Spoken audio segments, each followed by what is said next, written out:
West Bloomfield News, Civic Center TV and 89.3 WBLD Orchard Lake, West Bloomfield, Kego Harbor, Sylvan Lake, 89.3 Lakes FM.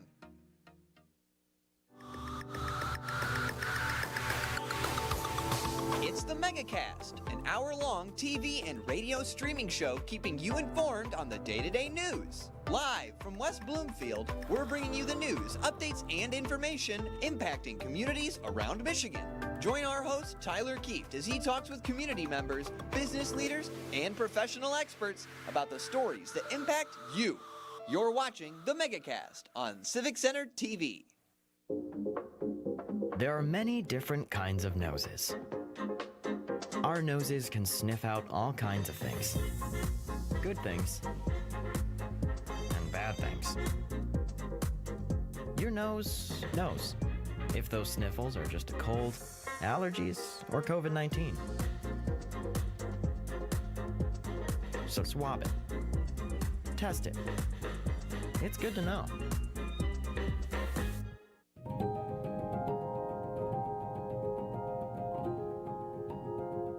I'm Steve Eiserman of the Detroit Red Wings, and I think every child in Michigan deserves a safe, healthy, and happy childhood.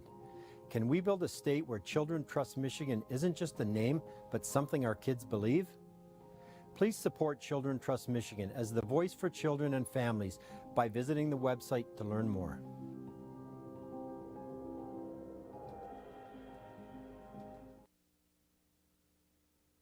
You're listening to your radio homes for the Megacast, 89.3 WBLD Orchard Lake and 88.1 WBFH Bloomfield Hills. Today's edition of the Megacast begins now.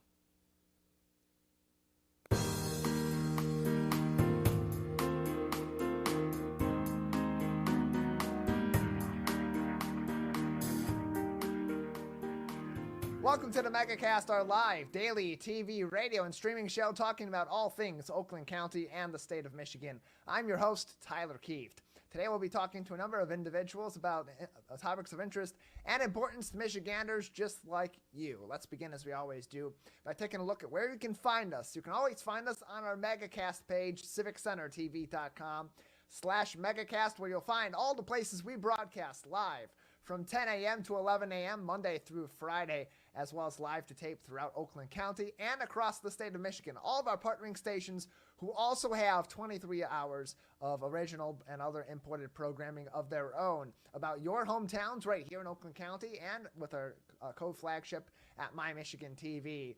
Programming from all across the state of Michigan every single day. That's also the page, civiccentertv.com/Megacast, where you'll find all of our episodes and each individual segment every single day on demand. All of that on civiccentertv.com/Megacast. Then there's our local news page on civiccentertv.com. That's your one-stop shop for the top stories affecting us here in Oakland County and across the state of Michigan every single day. We post links to those articles before each and every one of our live shows here on the Megacast, so you can follow along. And if you're not able to tune in live, you can always look at these articles and reference them as we talk about them, and you watch or listen to us later on in the day. Our top story this morning comes from Luis Aguilar at the Detroit News. As all eyes were on Detroit over the weekend as Taylor Swift brought her Eras tour downtown to Ford Field for 2 nights of performances. However, before the Swifties took their seats and the pop star took the stage for her shows, Swift's show was a show of Swift had a show of kindness and philanthropy in the community as she donated an undisclosed amount of money to Gleaners Community Food Bank, which serves communities across our local area here in southeastern Michigan. Said Gleaners in a statement on Twitter over the weekend, quote, "No matter what happens in life, be good to people," and closed quote, quoting the international music star, and then continuing their statement on Twitter by saying quote, "These words ring true today in Taylor's surprise donation to Gleaners during her hashtag TS The Eras tour. Stop in hashtag Detroit. Thank you for making an impact and empowering kids and families with nutritious food," and closed quote. Oakland County is just one of several covered in southeastern Michigan by Gleaners Community Food Bank, including our neighbors in Wayne, Macomb, Livingston, and Monroe counties as well. All of this is as Taylor Swift is on pace with her The Eras Tour to potentially become the highest grossing female musical touring artist of all time. That according to Forbes. Taking a piece of that massive fortune that she has accumulated over her career, which in part began just over a decade ago at Ford Field, where one of her early national performances was performing the national anthem at Ford Field on Thanksgiving Day in 2008. And then giving back to a place that has welcomed her with open arms for her entire career, that being the Metro Detroit area. So, of course, big shout out to Taylor Swift and her entire team for making for a really fun weekend for a lot of music fans in downtown Detroit, and making, of course, that a very eventful place to be over the weekend, but also making an impact in the greater community as well, helping us to address food insecurity in our local area here in Metro Detroit. Very good story. You'll want to take a look at that from Luis Aguilar at the Detroit News, top of our page on our local news page today, civiccentertv.com. Additionally, making headlines today from Nathan Lane at Reuters, the Michigan Republican Party over the weekend agreed on a shakeup of their upcoming 2024 primary election for the presidency, a presidential nomination. Whereas in the past, Michigan's 13 delegates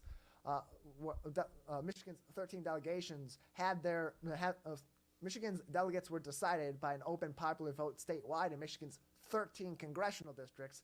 The state's GOP has changed the rules for 2024, ensuring that 2/3 of the delegates for the state for the Republican National Convention will be decided via caucus meetings, with the other third being decided by the regular popular vote. Of the state's 55 Republican Party delegates, 39 would be selected via the 13 caucuses across Michigan's congressional delegates next March, with the remaining 16 decided actually before those caucuses by way of the traditional popular vote, which is scheduled to occur just under a week earlier on February 27th of 2024. While the change was approved by the Michigan Republican Party, it will not become official until per the protocol of the National Republican Party, that they decide that the 55 GOP delegates would be decided in the manner that's been proposed. The changes were approved by the Michigan Republican Party over the weekend. They will not become official protocol until they are approved by the Republican National Committee, otherwise known as the RNC.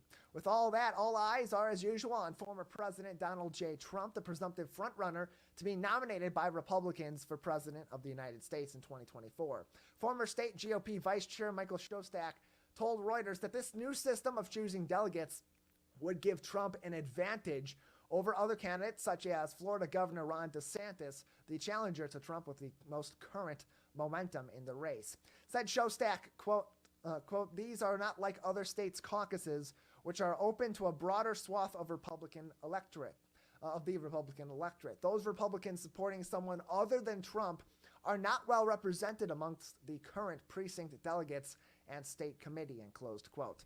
Michigan GOP chairperson Christina Caramo stated on Saturday after the approval by the state's party that the intent of the new system was to avoid a penalty from the national party and to fully represent the will of Michigan's Republicans in the state's GOP primary, saying, quote, "Republicans in Michigan deserve a full representation at the RNC convention. We will honor the voice of those who vote in the statewide presidential primary and those voting in the caucus," and closed quote. So this is really a system that, per the state's GOP chairperson Christina Caramo and those on the board of the state GOP that ultimately approved this change on Saturday, this is to better represent the state's Republican Party and their vision for the future of the party, that being, of course, choosing its leader, the presumptive candidate for president of the United States, who may or may not then become the president of the United States. In the case of Trump, it would be once again the president of the United States, pulling it off, as I like to say, the old Grover Cleveland.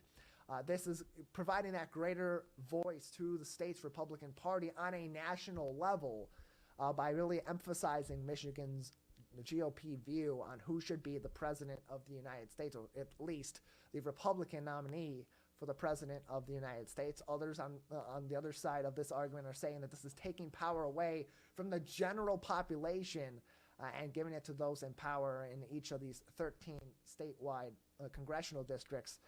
that have much greater pull already in the Republican Party, giving them a greater voice, and that voice generally supporting Donald J. Trump for the nomination. So that's where we are at this moment in time. Again, this is not official yet. The Republican National Committee, the National Party, needs to approve this change in order for that to be the way that Michigan's primary election for the Republican side would be decided. Keep in mind also that in the current primary election system in the state of Michigan, there is open party voting that is allowed. You're allowed to vote on for one party only in the primary elections, but you don't have to be registered as a member of that party in order to vote for that party. So, for example, I'm an independent in the state of Michigan. I don't affiliate with either the Republican or the Democratic Party, but when it comes to the primary elections, I have to choose. Am I going to vote on the Republican side, or am I going to vote on the Democratic side? That's the same choice you would have to make, but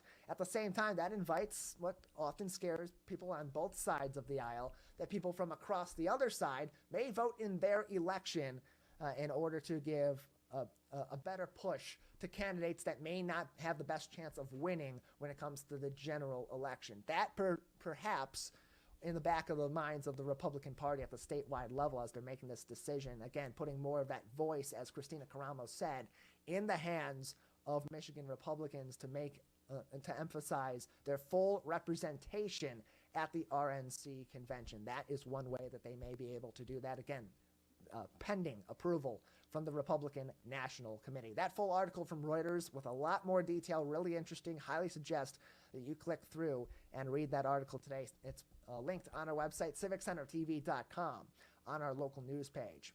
In addition, making headlines on our local news page today from Mike McConnell at the Oakland Press. Last week, organizers of the Arts Beats and Eats Festival in Royal Oak announced some of the new attractions at this year's festival, one of the most popular in Oakland County and all across the state of Michigan each and every summer.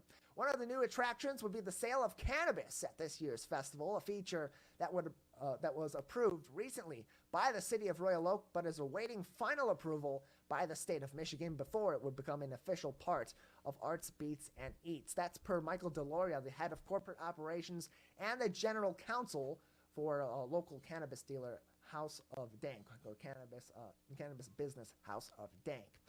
The Oakland Press confirmed that the Royal Oak City Commission approved unanimously marijuana sales at the festival last week, permitting the sales pending state approval on a, quote, trial basis. So this wouldn't necessarily be something that would be permanently approved by the City Commission and then, should it get the green light from the state, be permanently approved by the state. It's on a trial basis, trying this out this year with marijuana legal for purchase by the general population in the state of Michigan. Keep in mind, it is still federally illegal. Said Arts, Beats, and Eats organizer John Witz, the state was receptive to the idea of cannabis sales at the beloved festival, but that the parties have, quote, one issue that they still have to address, and closed quote, before final approval. He did not elaborate on that to the Oakland Press, or at the very least the Oakland Press, if John Witz did elaborate on that, did not feature that information in this article and may not be something that's privy to the public at this time. It's certainly a matter between the organizers of Arts, Beats, and Eats and the state of Michigan powers that be that need to approve marijuana sales at this event. As far as presentation of the cannabis sales, Witz told the Oakland Press, quote, it will be presented in a subtle and understated way, and it will pave the way for other sporting or entertainment venues to have the same element at their venues. I think it's a natural addition for Arts, Beats, and Eats. It's legal in Michigan and no different than having alcohol served, end close quote. As for the musical acts and the headliners of Arts, Beats, and Eats this year, you'll have to wait a little longer to get your eyes on those details. Mike McConnell from the Oakland Press says at the end of this article that that information is expected to be announced by Arts, Beats, and Eats sometime in August. That full article on our website, civiccentertv.com, on our local news page today, the third article from the top on this rainy, overcast Monday morning in Oakland County. Finally, making headlines today from the Detroit News is Hannah McKay, an interesting story out of West Michigan, where a town north of Grand Rapids will soon have what may look like, from afar, an additional bit of docking space. But what it really is is solar power. Plainfield Township, in partnership with White Pines Renewables out of San Francisco, California, will use a small local water treatment pond to float solar panels that will absorb sunlight and convert that sunlight into usable energy to power the local grid. This is based on a currently operational floating panel system that White Pines already has set up in Healdsburg, California, as well as Corcoran and Petaluma. Additionally, the San Francisco-based company has solar projects on land on school grounds here in Michigan, in Adrian, and in the village of Addison. Evan Riley, managing partner and co-founder of White Pines Renewables, says that the floating panels are not for show, but are more practical means of absorbing solar energy than the ground-mounted panels at the water treatment site specifically. That's why they're using them. It's a more economical way for them to set up this sort of a system and still have access to the solar power to provide a supplemental form of energy to that plant and offset some of their more traditional carbon-based energy systems at this time. He told the news, O'Reilly, telling the news, quote, "We evaluated a floating solar project and effectively found that the economics, while difficult, still worked," and closed quote. The goal of the solar project is to offset some, not necessarily all, of the power necessary to run the water treatment plant in Plainfield Township, reducing its carbon footprint and allowing greater use of traditional power in the local area served beyond just the plant. Per the Detroit News' article, quote, "Electricity from the solar farm will cost the city less than what they're getting from consumers' energy. The project delivers savings to the township in year one, which will grow over the 35-year lifetime of these solar panels." So plenty of more information is available on this on our local news page on civiccentertv.com, as this is perhaps maybe something we'll see a little bit more often here in Michigan, should it work out in Plainfield Township on the west side of the state. Putting in solar panels at a water treatment plant in a pond that's really just holding water at this water treatment plant, which it's in direct sunlight. They don't necessarily have the land space to put these solar panels on the ground, or at least not enough of them to generate the kind of energy that they're looking to generate. And while they're not necessarily looking to power the entire plant off of this, they do expect that a significant amount of the power that is required to run that specific water treatment plant will be offset by having these solar panels in place. And something to note also as well, we know that solar panel installation and solar panel maintenance can be quite expensive, especially when you're putting them in mass amounts. But as I said, per the Detroit News' article, quote, "Electricity from the solar farm will cost the city less than from consumers' energy and will deliver savings to the township in year one, which will then grow over the 35-year lifespan of the solar panels." So these will be long-lasting. They'll deliver savings from the onset, or at least from within the first year that these solar panels are in operation, and then continue to have those savings grow and expand over time during this 35-year lifetime. And who knows, even perhaps during that time, solar panel technology may improve. They may be able to make additions or changes to the existing solar panel system that could even increase those savings. Is this perhaps something we see more often across the state of Michigan? That's yet to be said, but as we're looking for more creative ways to find renewable energy sources here in the state of Michigan, this is something quite innovative we haven't seen just yet, or at least haven't seen very often in the state of Michigan, although this company, as was also mentioned, White Pine Renewables out of California, has several of these systems already set up in Healdsburg, California, Corcoran, California, and Petaluma as well, with ground-based solar panel systems in Adrian and the village of Addison. You can also see even more locally here in Oakland County at West Bloomfield High School. You drive by on Orchard Lake Road, and right between the high school and the fire department, it's behind their football stadium seating, right on Orchard Lake Road. It's fenced off right before fire station number 1. They got a field of solar panels out there, and they got a big one right in front of the football field that they put in years ago, several years ago. I remember covering that with Civic Center TV for their flagship just after they had put those solar panels in, talking to the high school's Earth Club. Environmentally aware and ready to help is the acronym, but they call themselves the Earth Club, as they installed those solar panels. So this is becoming the way of the world. It's becoming a lot more common in our local area, and hopefully over time will become less expensive and more effective technology on a more general sense, and we'll be able to use some of that sunshine, especially all that sunshine we've had over the last couple of weeks without the rain, in order to maybe help out our local environment and the environment in general by using less of that carbon-based energy in order to power our local grid, and also on top of that provide some relief to these local towns, including Plainsfield Township, which is in the western side of the state. Really interesting story. I highly suggest you take a look at that on our local news page today on civiccentertv.com. It's our fourth story down, our fourth and final story today. All these stories today, really interesting, lots of details on them. So here's what we do if you're new to the show. We'll find these articles on the web. We'll read the newspaper just like you. Every single morning we'll read the papers. We'll read online. We'll look for news in Oakland County and across the state of Michigan. We'll provide a small portion of that article on our website. Of course, link to the publication responsible for those articles, for that content. Make sure that we're directing you to them to read the entire article and get really the meat and bones of the article from going forward to those websites.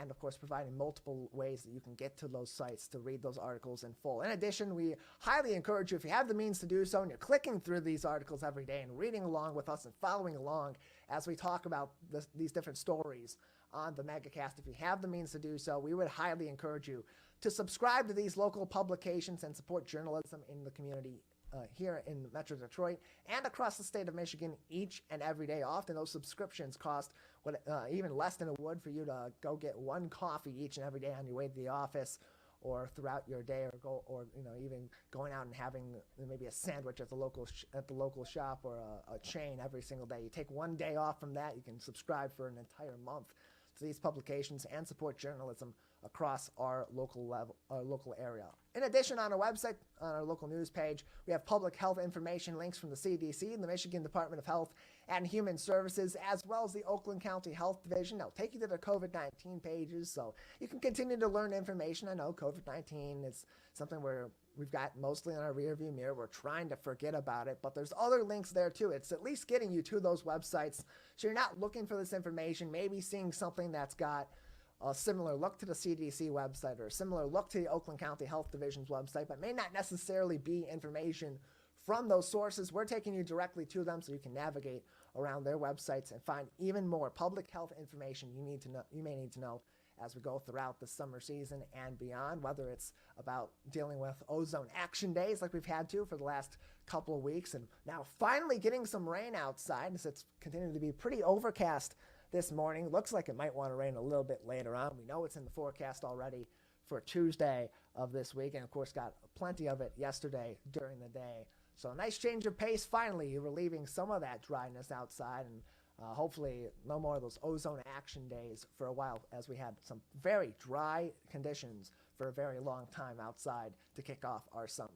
That is it for our headline segment today. We'll take a break on the Megacast, and on the other side we'll talk about the West Bloomfield Diversity Taskforce and their upcoming Juneteenth celebration at West Bloomfield High School. Plenty of fun and activities and learning opportunities as well right here in our flagship area around Civic Center TV coming up this weekend. Derryl Reed from the West Bloomfield Diversity Taskforce joins us next on the program. And then later on, we'll talk to one of the many artists you'll see at this year's Ann Arbor Art Fair. Stay tuned. You're watching and listening to the Megacast. Looking for a midweek meal? Keep the bag lunch at home this summer and enjoy street food in your neighborhood with Food Truck Tuesdays. Enjoy cuisine from around Michigan outside the WB Parks and Recreation Activity Center with different vendor every Tuesday, like Hearth Wooden Fire Pizza. All summer, every Tuesday, Food Truck Tuesday. This community update from Civic Center TV and 89.3 Lakes FM.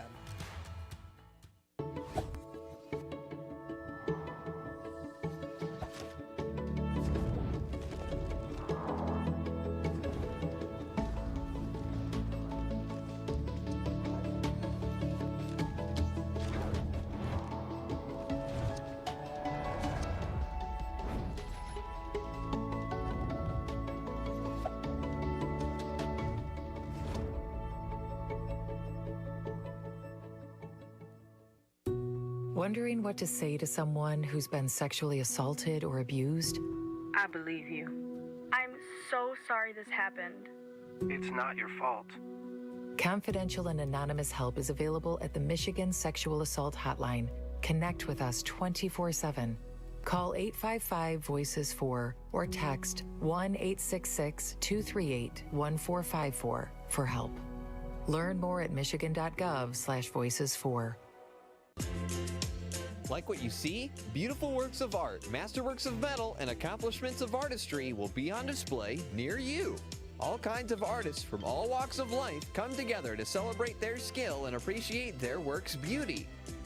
Hot Works presents the 2023 Orchard Lake Fine Art Show. Stop by July 29th and 30th between 2 and 10 p.m. between Powers and Daly off of Orchard Lake Road. Now that the vaccine is available for children 5 and up, why do you recommend it? Kids are part of the community and they can spread COVID.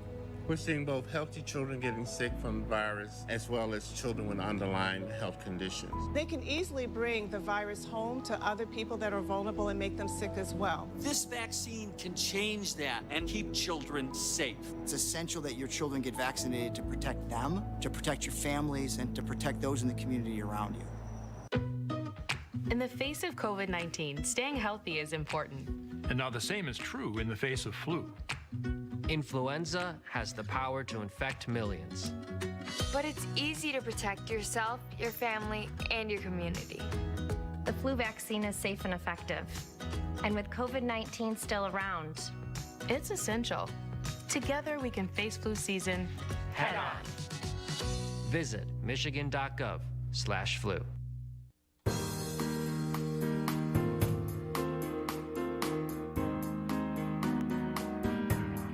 Welcome back to the Megacast, our live daily TV, radio, and streaming show talking about all things Oakland County and the state of Michigan. I'm your host, Tyler Kieft. As always, you can join us on civiccentertv.com/megacast, where you'll find more information on all of our partnering stations across the state of Michigan, as well as find all of our links to full episodes and each individual segment on demand, so you can watch along with us each and every day, whether you're able to join us every single day for the show or you're only able to join us for certain parts of it during our live 10 a.m. to 11 a.m. run Monday through Friday. You can always find us on demand and live to tape throughout other community television and radio stations in Oakland County on civiccentertv.com/megacast.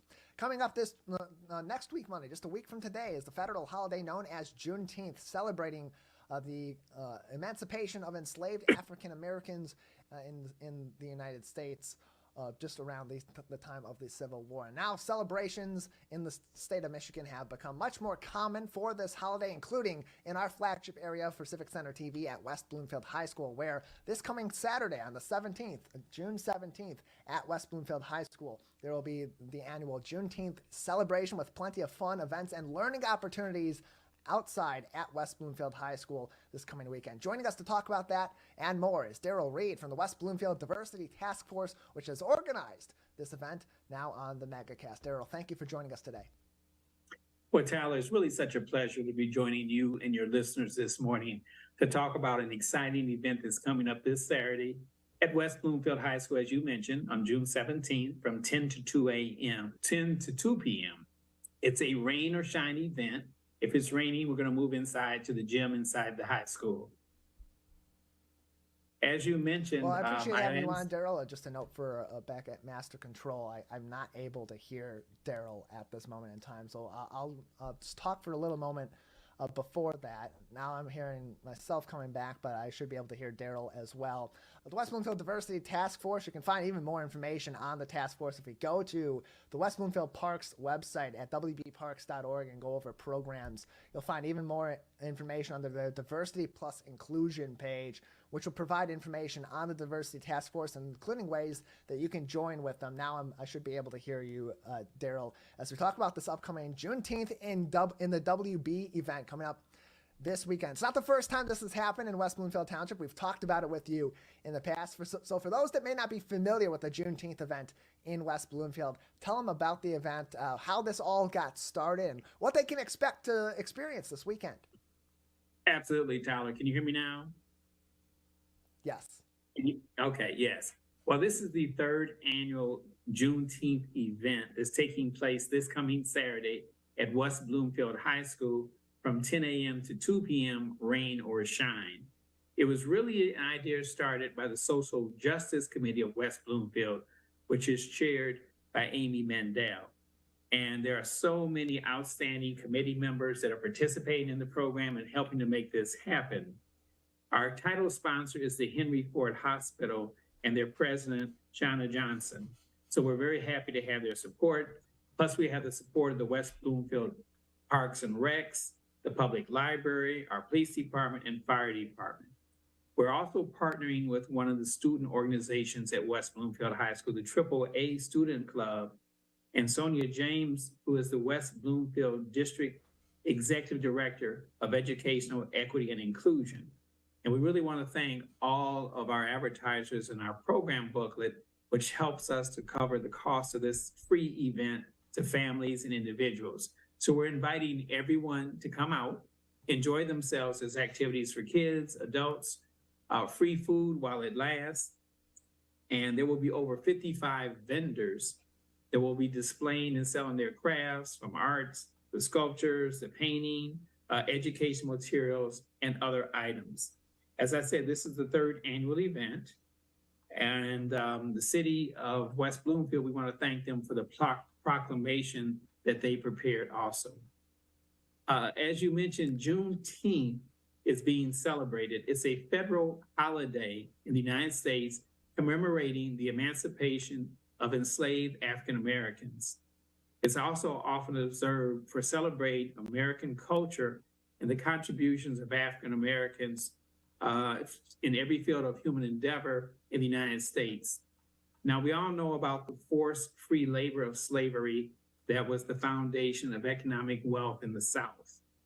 But only few know of some of the inventions created by African Americans that really helped improve the quality of life in the United States. For example, and this is documented in Washington, and well, some of the inventions include the mailbox, the traffic light, auto gear shifts, clothes dryers, automatic elevator doors, folding chairs, gas heating furnaces, golf tee, the modern toilet, pacemakers, potato chips, thermostats, and touch-tone phones, just to mention a few. So African Americans have made a tremendous contribution to this country, as well as other cultures have done so. It originated in Galveston, Texas. June has been celebrated annually on June 19th in various parts of the United States since 1865. And some people may ask, why in West Bloomfield? Well, West Bloomfield, as most of you know, is a city that is rich in cultural and religious diversity. And that reflects the cultural diversity of the various cities in Oakland County. And I am proud to serve as this year's chairman for the Juneteenth event.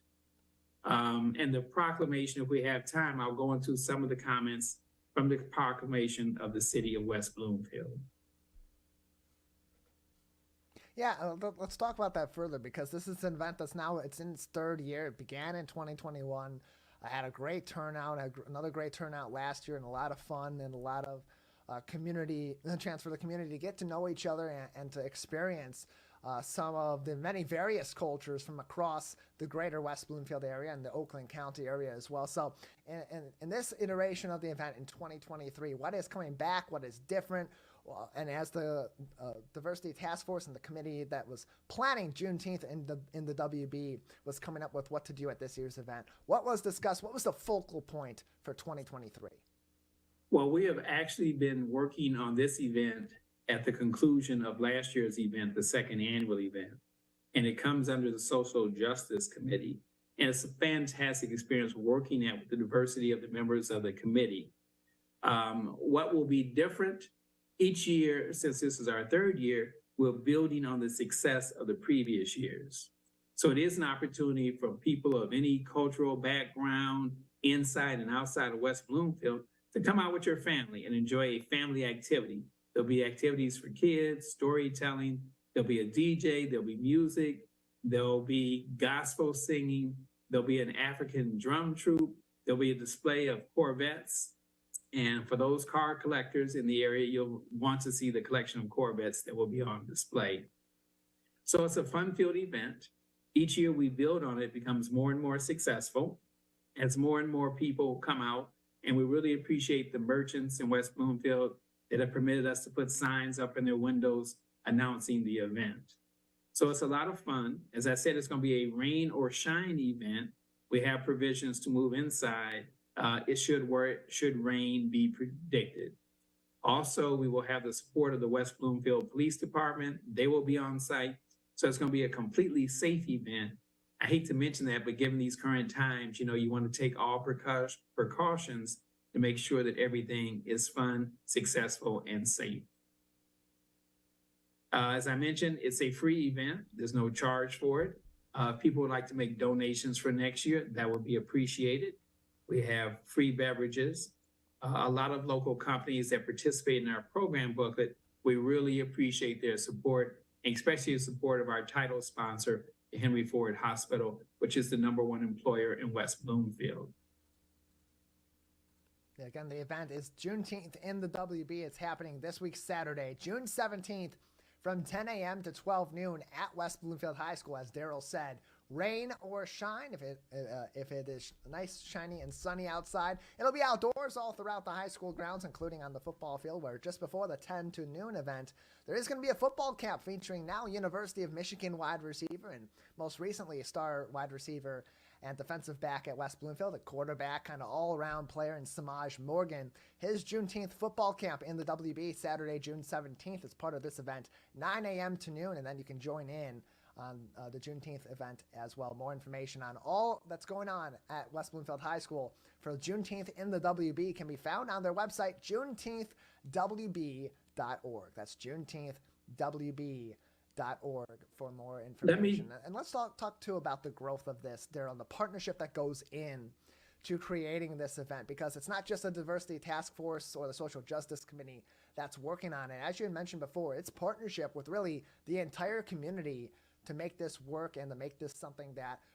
kind of embraces everybody from across the community in this showing of our community's diversity and inclusion and the support that we have for many different cultures in the greater West Bloomfield area. We really appreciate that. And yes, it is open to any and everyone who would like to come join us for an educational, fun-filled afternoon. And the support we have gotten across the community has really been outstanding, as given by the example of you having us on this morning to talk about this event. The timing on the football camp has been altered a little bit. It's not going to start till 1 p.m. Okay. And that's an opportunity for young kids to participate, to learn some of the fundamentals of football.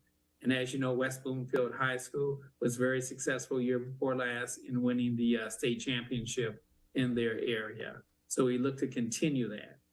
I'm just thrilled at the amount of support that has come from across the community. As I've mentioned, the city council that wrote a proclamation acknowledging the event.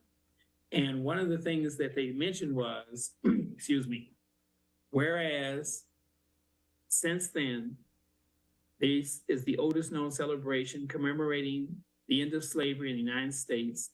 The tradition of celebrating Juneteenth has remained strong well into the 21st century to recognize the triumph of human spirit over the cruelty of slavery and to honor the strength and endurance and faith of African-American ancestors. So that sort of gives you an idea of the support that we've had from many of the companies in the area, the city council, as I refer to them, the city council. I grew up in Chicago, but it's a tremendous event. And I'm reluctant to name everyone because I know I will forget someone's names, but we have a tremendous team working on this event, from the high school, from the Social Justice Committee. I also chair the Diversity, Equity, and Inclusion Committee for the Oakland County Democratic Party. Although this is a non-political event, so people, regardless of your voting preference, you're welcome to attend the event. And we're really just excited about having another chance to bring our community together for an enjoyable afternoon, Saturday, this coming Saturday, 17, from 10 to 2 p.m. at West Bloomfield High School on Orchard Lake Road. And I have to get out. It's going to be fun. We'll start with an invocation from Pastor Talbert at Missionary Baptist Church, and there will be other groups participating. And it says nonpartisan, non-political, so people can come out, discuss, have fun. There'll be storytelling, free refreshments, performance, live entertainment. We might even do sometime the electric slide during the event or the Soul Train dance line. So you never know what's going to happen. It's going to be a lot of fun. And I strongly encourage everyone to come out and join us. Plenty of fun at West Bloomfield High School. Again, that is Saturday, June 17th from 10 a.m. to 12 noon. You can find more information. Actually, 10 o'clock to 2 p.m. My apologies. Yes. I saw the 2 and I completely missed the 1 on that. But 10 a.m. to 2, West Bloomfield High School, Saturday. This week, Saturday, June 17th. It's Juneteenth in the WB, the third annual Juneteenth event at West Bloomfield High School from the West Bloomfield Diversity Taskforce and partners all across the community. Joining us on the program today to talk about the event is Derryl Reed from the West Bloomfield Diversity Taskforce. And you mentioned some of the activities that may pop up all across this weekend's event that's happened maybe over the past 2 iterations of this. But what are some of the other activities that people can maybe engage in to learn more about the history of Juneteenth, African-American culture, and how that's been impacted by Juneteenth and, of course, by the institution of slavery for so long in the United States, as well as other cultures in our community? Well, one of the objectives of this event is to share some information about contributions that the African-American community has made to our country. And we do highlight other cultures at different events that we host so that we can bring people together as opposed to having people separate and apart. So that's very important for us. It's just, I've been involved since the beginning of this event, working with the Social Justice Committee, and we've reached out to other community organizations to participate in this event. And we're very happy with the response that we have received from other organizations, our volunteers. We have student volunteers. Some of the students will be performing from West Bloomfield High School. And that was a highlight of last year's event. And I'm sure they're going to do an outstanding job again this year. That is the AAA Club of West Bloomfield High School. As I mentioned, West Bloomfield High School has been very supportive of this event. It could not have been possible without their support. And we're just happy, pleased, and proud to have established this fellowship and partnership with West Bloomfield High School. As I mentioned, Sonia James, who is the Executive Director of Educational Equity and Inclusion for the school system in West Bloomfield High School. And your show has been really appreciated. I'm a regular viewer of your show, Tyler, and I appreciate the information that you share about what's going on in the area to help people know what's happening in our community. West Bloomfield, I've lived here since 1994, and I really have enjoyed the experiences I've had. It's a great place for family and kids. That's why we want them to come out this Saturday to the Juneteenth event. And it's just going to be a great time, educational experience. We're going to have over 55 vendors that will be participating, showing their arts and crafts, educational materials, and we'd like for people to come out and support our vendors. It's really going to be an enjoyable day.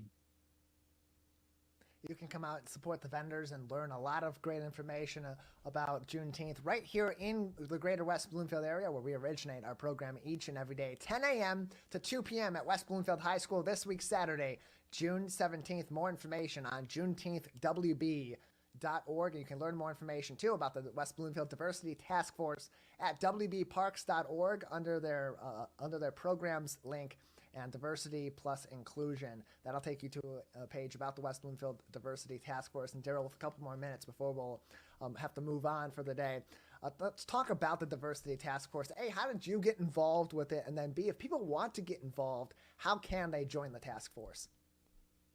Well, I have had an interest in cultural diversity for a number of years. When I worked for Ameritech, I created the multicultural marketing department connected with Yellow Pages. So it was a logical extension for me to get involved in my community working in this area. And I've discovered that we have more things in common as different cultures than we have that separate us.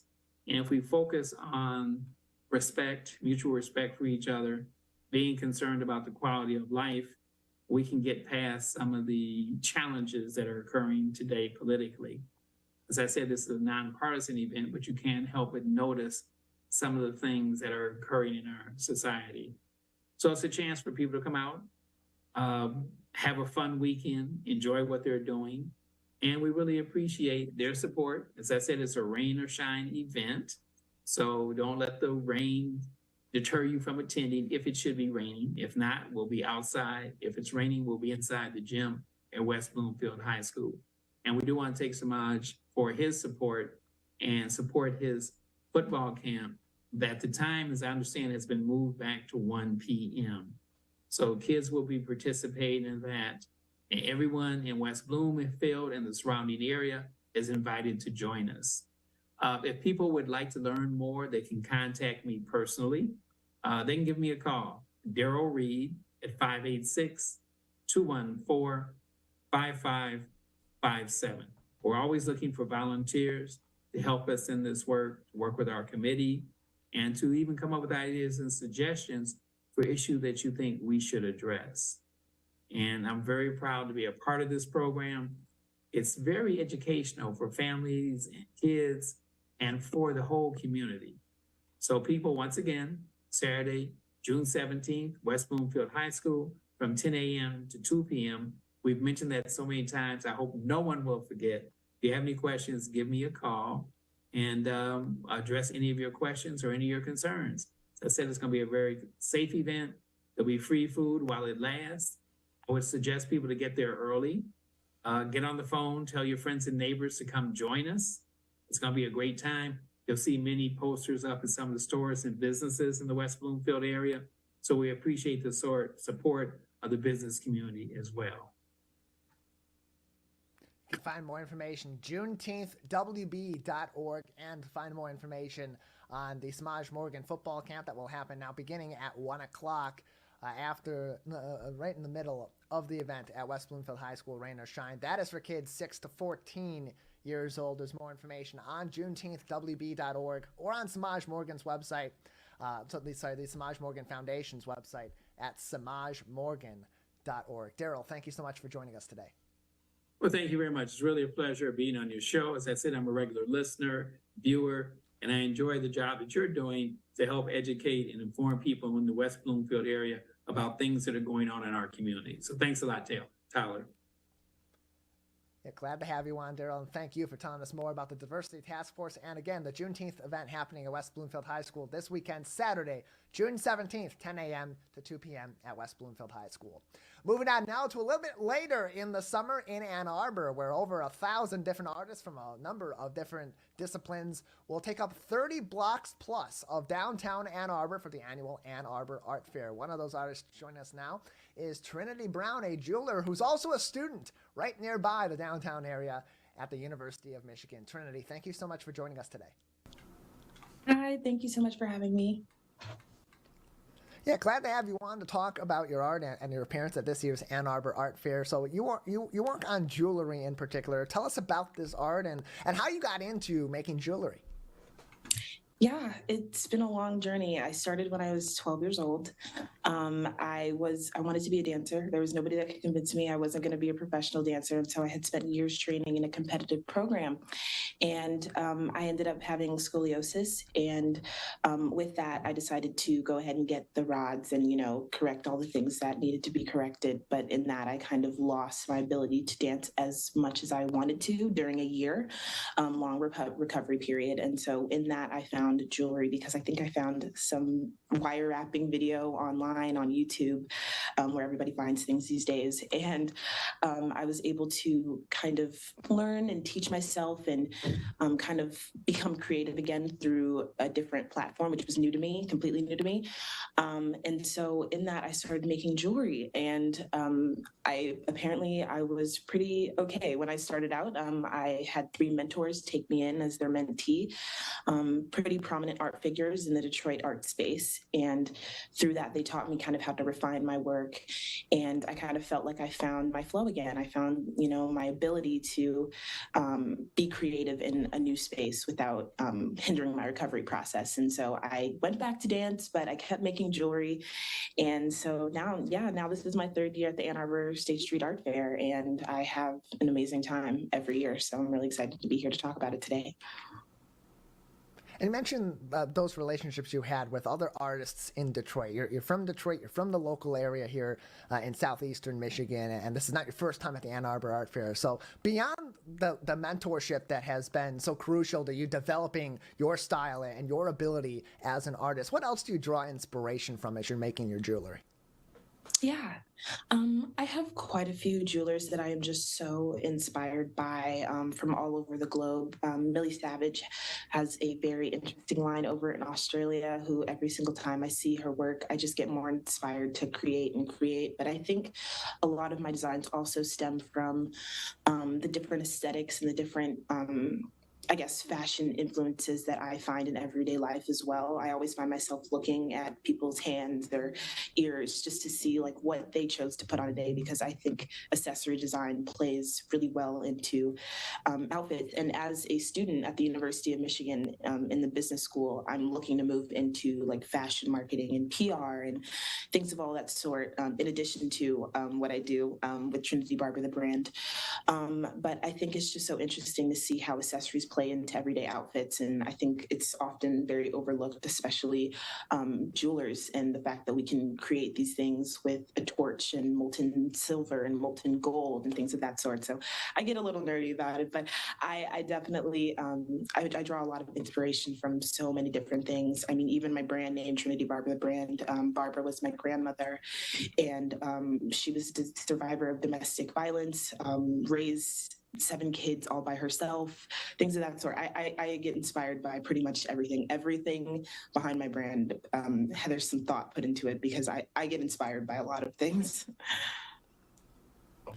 That kind of draws to your slogan too. The first thing I noticed when I went to your website, and for those that are tuning in, that is trinitybarbara.com to learn more about Trinity and all of her work, and to see some of it yourself. You can also shop on her website there as well, trinitybarbara.com. The first thing I noticed was your slogan in the top left corner, jewelry for everybody. Elaborate on that. It's not just a slogan for you. That's something that you draw inspiration from, and that you are trying to fulfill on a daily basis as you're creating this art, as you're going to different shows, as you're selling this art. What does that mean to you?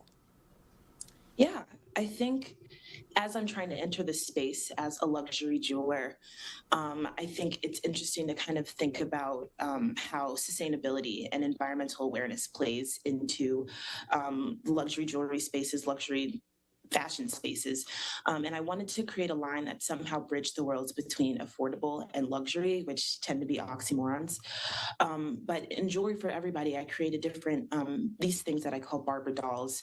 They're social commentary dolls that we use to kind of push forward our collection, but also push forward different conversations that we intend to have on our social media platforms. I always say that I would like to create a brand that is unafraid to talk about these different issues that we may be having or facing in society, societal justice issues, social impact, anything that we can kind of talk about. I think we saw a major change in 2020 where the consumer is a lot more focused on supporting brands that have some sort of sustainable aspect. I mean, the fashion industry in and of itself is quite damaging to the environment. And it's hard because I love fashion so much, but I also love the planet. I'm through and through Gen Z. Like, I really, really do want to see if there's a way that we can enjoy all the things we enjoy without overconsumption, without things that aren't sustainable or environmentally aware within these big brands that we see blowing up in these large conglomerates. So I want to create a brand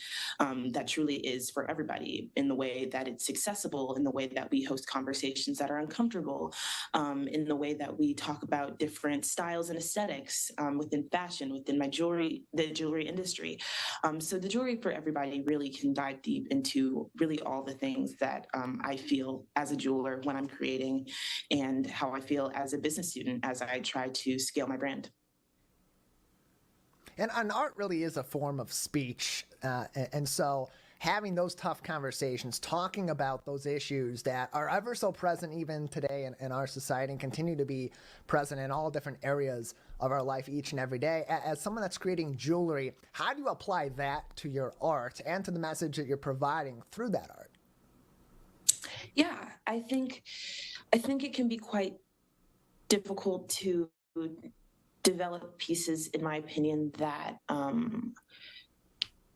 align with what I want to say without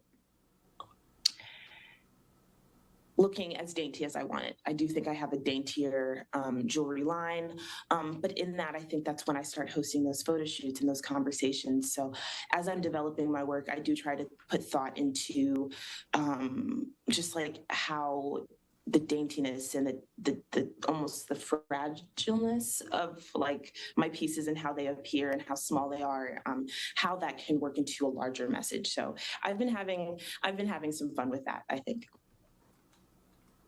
You can find all of Trinity's art on trinitybarbara.com and find her at this year's Ann Arbor Art Fair. More information on the art fair can be found on theannarborartfair.com. Theannarborartfair.com is the website to go for more information. And again, the art fair, July 20th through the 22nd, Thursday, Friday, and Saturday. The Thursday and Friday dates, the 20th and 21st of July, 10 a.m. until 9 p.m. The final day, Saturday, July 22nd, 10 a.m. until 8 p.m. Over 30 blocks of the city of Ann Arbor downtown will be filled with art from all different disciplines, including Trinity Brown, the owner of Trinity Barber Jewelry, on today's edition of the Megacast with us. And as you mentioned, you are from Detroit, but you are currently a student at the University of Michigan. You mentioned how you are looking to, in the future, bring some of your business administration and marketing experience into not only your art, but into helping other businesses and other organizations as well in our local area. But how do your current studies impact your art as well in this business that you've grown while you're already in school? I believe I've already implemented so much. There's so many different resources on campus. I think specifically for entrepreneurs who are working to scale their projects or their brands or their idea. I think we're an incredibly supportive campus in the way that we support ideation to creation. The Zell Lurie Institute on campus has been extremely helpful in all the things that I do.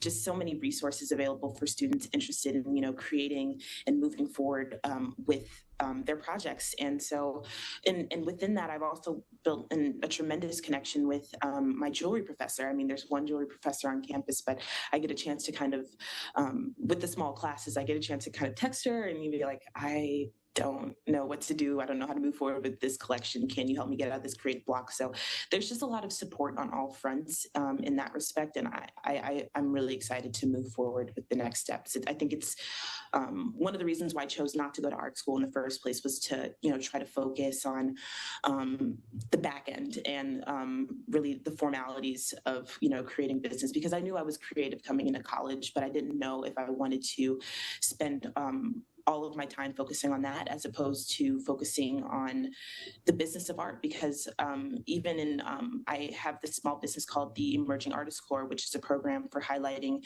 the emerging artists in Metro Detroit. That's another one of my entrepreneurial ventures. And even in that, I think there's not a lot of discussion about artistic career and advancing how to move forward with your artistic talent. And so I think that there is, I definitely appreciate my choice, I guess is what I'm trying to say, moving to the business aspect, because I think I've learned a lot. And I'm really excited for the next phase of, as I go my senior year, I'm excited for the next phase of Trinity Barber, the brand, and what it could look like. Well, Trinity, we appreciate having you on the program and talking more about your brand, about your jewelry, about all different ways that you're getting involved, not only in Ann Arbor, not only in your hometown of Detroit, but across the board for artists here in Michigan and beyond. You can find more information on Trinity's art at trinitybarbara.com and more information on the Ann Arbor Art Fair, which will be happening Thursday, July 20th through Saturday, July 22nd on theannarborartfair.com. That is it for us today on the Megacast. Big thank you to each and every one of our guests for joining us and for you for tuning in. You can find us all the time on civiccentertv.com/Megacast for full episodes, each individual segment and more information on all of our partnering stations. Big thank you to our crew as well, Jared Clark at the studio of My Michigan TV, and our technical director today and every day on the program, Calvin Brown at Green Media Center in West Bloomfield. Until next time, I'm Tyler Kieft. Take care of each other, and we'll see you very soon.